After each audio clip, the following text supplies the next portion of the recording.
কিছুদিন থেকে ঢাকায় ঠান্ডা পড়ার কারণে আসলে সকালবেলা ঘুম থেকে উঠতে অনেকটা লেট হয়ে যায় আমার। তো যাই হোক, ঠান্ডা হোক বা গরম হোক, ঘুম থেকে উঠতে হবে। প্রতিদিনের জীবনযাপন তো আর কিছুই থেমে থাকবে না। আমি সকালবেলা আজকে কাঁচা আটা রুটি বানাইছি, মানে আটাটা তো সিদ্ধ করে তারপর আমি রুটি বানাই, বাট আজকে কাঁচাই বানাইছি। কারণ অলরেডি মানে লেট হয়ে গেছে, নাস্তা ঘুম থেকে উঠতেও লেট হয়ে গেছে।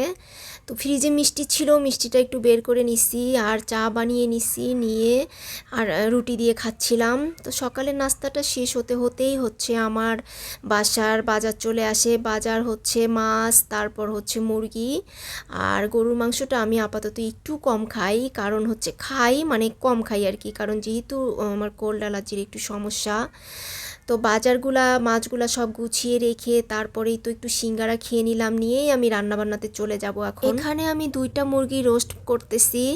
আসলে এই মুরগিগুলা সব সময় একই রকম ঝাল ভালো ভালো লাগে না আমার কাছে খেতে, এজন্য আজকে ভাবলাম যে রোস্ট বানিয়ে নেই, সাথে একটু পোলাও করে নিব। আর রোস্ট রান্না কি বলবো, এই রোস্টের ভিডিও কিন্তু আমার চ্যানেলে অনেক আছে, শর্ট ভিডিও, লং ভিডিও, অনেকগুলো ভিডিওই দেয়া আছে। তো যাই হোক, রোস্ট রান্নাটা এই তো কমপ্লিট হয়ে গেছে। আর পেঁয়াজ বেরেস্তা দিয়ে দিছি, ঝোলটা কিন্তু এরকমই থাকবে, একটু পরেই ঝোলটা টেনে যাবে, মানে শুকিয়ে আসবে আর কি। তারপর হচ্ছে একটু ভর্তা বানিয়ে নিচ্ছি। এখানে ধনিয়া পাতা, কাঁচামরিচ, রসুন, পেঁয়াজ সব কিছু ভালোভাবে সরিষার তেল দিয়ে ভেজে নিয়ে ভর্তাটা আমি বাটনার মধ্যে বেটে নিব। তো 2টা রান্না আমার কমপ্লিট। এখন আমি একটু পোলাও করে নিব। এখানে আমি 4 কাপ চালের পোলাও করতেছি। পানি দিয়ে দিছি একদম পরিমাণ মতো, 4 কাপ চালের জন্য 8 কাপ পানি। পোলাওটা কিন্তু খুব সুন্দর ঝরঝরে হয়েছে। পোলাও রান্না করা শেষ, রান্নাবান্না সব কমপ্লিট। এখন হচ্ছে দুপুরবেলা আমার খাওয়া দাওয়ার পালা। তো ভর্তা, তারপর একটু টমেটো সালাদ বানিয়ে নিছি, আর হচ্ছে মুরগি রোস্ট করছি। আসলে সময় কম, অন্য কোনো ঝাল আইটেম বা অন্য কোনো কিছু আর করার মতো টাইম ছিল না, অলরেডি 3টার উপরে বেজে গেছে। তো আমি দুপুরের খাওয়াটা শেষ করে তারপরে একটু রেস্ট নিয়ে নিছি। আসলে দিন কিন্তু এখন ওইভাবে বড় হয়নি, তবে বড় হচ্ছে। এখন সন্ধ্যার নাস্তায় আমি বানাইছিলাম হচ্ছে সবজি পাকোড়া।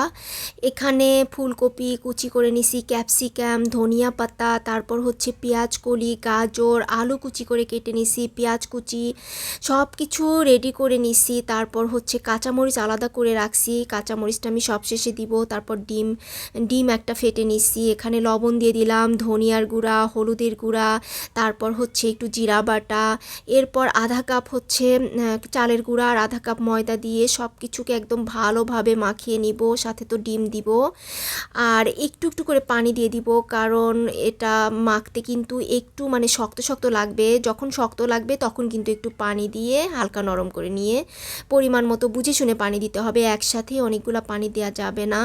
তারপর যদি মনে হয় যে ময়দা বা আটাটা একটু কম হচ্ছে বা চালের গুঁড়াটা মনে হয় যে দেয়া দরকার, তখন কিন্তু একটু চালের গুঁড়াও দিয়ে দিতে হবে। তো আমি পানি দেওয়ার পর আমার কাছে একটু চালের গুঁড়াটা কম লাগছিল, আমি কিন্তু একটু চালের গুঁড়া দিয়ে দিছি। এখানে বাবার জন্য আলাদা করে আমি ঝাল ছাড়া মানে একদম মরিচ ছাড়াগুলা ভেজে নিচ্ছি, যদিও এতগুলোও খেতে পারবে না, তারপরও দিচ্ছি আর কি। কারণ হচ্ছে বাচ্চারা কিন্তু একদমই সবজি খেতে চায় না, সবজি দিয়ে ওরা ভাত বা সবজি তরকারি কোনো কিছুই কিন্তু খেতে চায় না। এই জন্য আমি সবজি পাকোড়া বানিয়ে দিলাম, যে যে কয়টা খেতে পারে ও খাক। তো ওকে আগে বানিয়ে দিয়ে তারপর হচ্ছে আমি পরে আমাদেরগুলা ভাজবো আর কি। পরে আমি মরিচ মিশাবো, মিশিয়ে তারপর ভাজবো। তো বাবা বলল যে খুবই মজা হয়েছে সবজি পাকোড়াটা, আর সবজি পাকোড়াটা এমনিতেও ওর অনেক পছন্দ। এখন আমি এখানে বেশি করে কাঁচামরিচ একটু ঝাল ঝাল করে ভাজতেছি আর কি, মিশিয়ে তারপর সব পাকোড়াগুলোকে ভেজে নিব। তো এই ছিল হচ্ছে আজকে আমার বিকালের নাস্তা। তো আজকের ব্লগ এখানেই শেষ করে দিচ্ছি। সবাই ভালো থাকবেন, সুস্থ থাকবেন।